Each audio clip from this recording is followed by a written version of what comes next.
Welcome back to Cycle Wisdom, where we empower women to restore natural menstrual cycles, to improve health, and promote fertility. I'm your host, Dr. Monica Minjeur, and I'm so glad you're listening today. Do you have a special young woman in your life who calls you Grandma, Mimi, Nana, or Grammy? Maybe you feel out of your depth when it comes to understanding more about what is going on with modern education around periods. What if the best support a granddaughter could get from you wasn't just handing her a heating pad or telling her, "You're tough, you'll be fine," but a grandma who understands today's period realities? What's normal, what's not, and how to help without awkwardness. So let's get started with a patient story of mine who we'll call Cora. Now, Cora was in 7th grade and she loved her Mimi. She told her everything that happened. When Cora's first periods included heavy cramps and late night leaks and embarrassment at soccer practice, Mimi was one of the first to hear about it.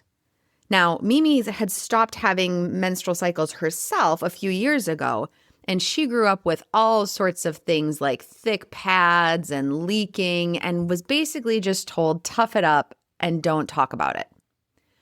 But Mimi realized that her old advice wasn't going to be enough because Cora was not about to go to practice every time that she had her menstrual cycle, and Mimi knew there had to be a better way. Now, this Mimi was quite savvy. She had actually been following our podcast and realized that the advice she had been giving needed a modern update. So she started helping with Cora packing a period kit. She talked about how to ask for help and helped Cora to understand what was normal and what wasn't, and most importantly, when to seek help from an adult and a medical professional. A few cycles later, Cora was using period underwear on school days. She had a comfortable pad that she could use at games and had actually started tracking her cycle in a privacy-safe app on her phone. Mimi felt more confident, connected, and helpful without overstepping her boundaries. So if you're a Mimi, a Grammy, a Nana, what are the top things that you need to know? I'm going to share with you our 5 top things that are so important that are probably an update from what you were taught a few years ago. So, tip number 1, what is normal for a period has a range. So it's important to know the basics as well as red flags. Now, the first couple years that teenagers have a cycle, it can be incredibly common to have very irregular cycles. However, we want to pay attention if those cycles are more than 35 to 40 days apart, or if bleeding is lasting more than 7 days. Additionally, if your granddaughter is having significantly heavy bleeding, where she is soaking through a pad or tampon every 1 to 2 hours, if she's having clots or missing school because of pain, those are all signs that she should get evaluated immediately.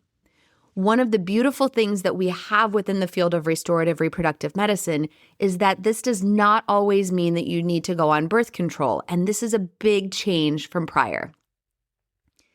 Tip number 2, pain is common, but severe pain isn't just part of being a woman. Cramps that respond to heat or over-the-counter medications can be typical, but pain that is stopping life or preventing a young woman from going to school, anything that causes vomiting or lightheadedness or passing out, or pain that is worsening month after month is not normal. It is important to help your granddaughter to realize that there are signs and symptoms that would point to more significant conditions, things like endometriosis or PCOS or anovulation. All of these things can lead to more severe pain with your cycles and do have additional ways that we can evaluate these further, again, without just needing to jump to birth control. Tip number 3. Menstrual products are very different now than they were even a few decades ago, and they're significantly better. So beyond just pads and tampons, there are all sorts of different wearables. Things like period underwear that can actually directly absorb menstrual blood is a huge game changer, especially for many teens. There are also reusable menstrual cups and discs that are highly effective and preferable, and these can be used in teens as well. I talked all about these just a couple weeks ago in episode number 119, so go back and take a listen to that episode if you want to learn more about these reusable menstrual products. Oftentimes, these cups or discs will mean fewer leaks and a longer wear time, oftentimes meaning that girls don't have to change their tampons or pads at all during a school day, so it can be a huge win for the young woman who wants to try those. Tip number 4. Tracking your cycle isn't about perfection, and it is not just for family planning or fertility. Tracking your cycle is incredibly important to evaluate patterns and to make sure that we are evaluating what else could be going on with the cycle beyond just the bleeding. Now, simple apps are typically best for teens, and generally we'll have them just marking their start and stop days, noting the heaviness or the painful days, and starting to watch for trends. Now, please be aware that there are many different apps out there, but it's important to understand the privacy settings.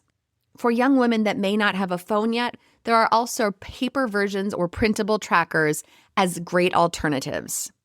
For older teens and young adults, fertility awareness education helps with tracking not just what's going on with their cycles, but can also teach body literacy. And again, this is not just for pregnancy timing, but also to start to track the signs of ovulation as an important marker for overall health. And finally, tip number 5, your words matter. I am sure you have found out by this point in time, if you have a trusted granddaughter, she hangs on your every word. So rather than saying, tough it out, which might have been what you were told by your mom, you could consider saying something like, how can I help? Or I'm here for you. I want to listen and learn more along with you. You can also offer practical help. Maybe help her build a period kit, or help her with picking out the right heating pad that works well for her. And most importantly, ask permission before sharing their story with others, especially with their mom. Now, some young women are more comfortable sharing something with their mom versus with their Mimi, or vice versa. So make sure that you understand and know what has been shared already, and let her know that if there is something more concerning from a medical standpoint, that you absolutely do want to bring other adults in her life into the story here. So I'd like to switch gears for just a minute and talk more about the medical side of the approach that we can take when it comes to teenagers. Now, the approach at our clinic is called restorative reproductive medicine. And really the intention here is not just to put young women or any woman on birth control pills because it can just suppress or mask the other symptoms that she's experiencing.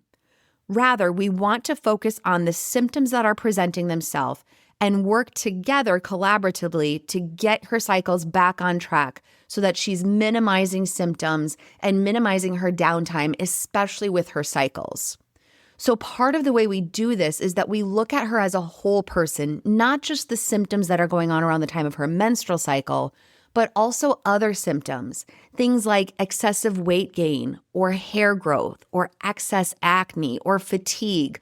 All of these can mean that there are underlying hormonal, thyroid, inflammatory, or vitamin deficiencies that are happening.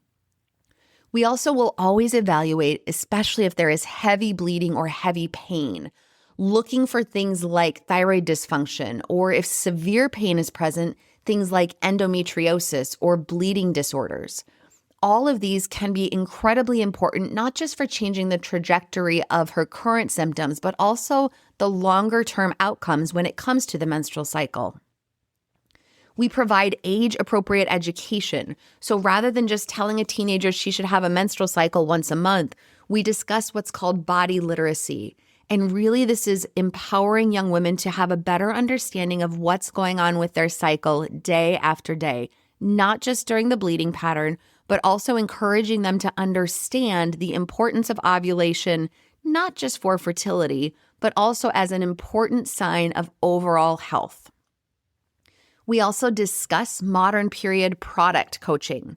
So sometimes this can entail making sure that we find a good fit, whether that's a tampon or a pad or period underwear, cups or discs, and specific strategies as far as management during school day, management during sports or other activities, and always making sure that if your young woman is missing school or work on a monthly basis, if she's having fainting episodes or soaking through her pad or tampon on an hourly basis, we absolutely have things we can do that are so much better than just masking the symptoms with birth control.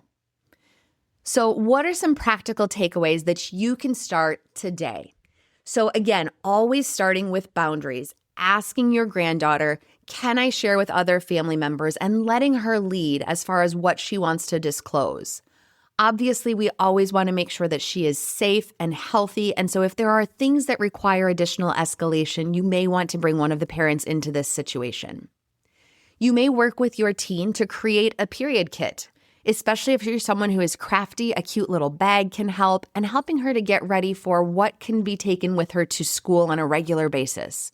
Include some pads or liners, maybe period underwear if that would be helpful for her, a set of clean underwear, a sealable bag, maybe a mini heat patch because they do make disposable mini heat pads now, which are amazing.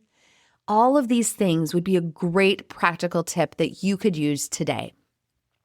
And again, being an open space where your granddaughter can talk to you, helping her know when she needs to talk to an adult, especially if she's having heavy cycles, irregular bleeding, or if she's preventing herself from going to any sports, extracurricular activities, or even school because the pain or the leaking is problematic. You can also help out if you like to cook with helping to rest and fueling her with iron-rich foods, especially during the time of her menstrual cycle. Think meat, beans, leafy green vegetables, and encouraging sleep, especially on those heavier days.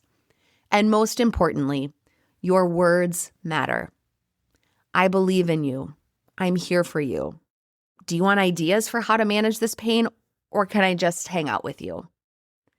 Imagine if every grandma, Mimi, Nana felt confident talking about periods, able to spot red flags early, offer modern solutions, and speak kindness without embarrassment.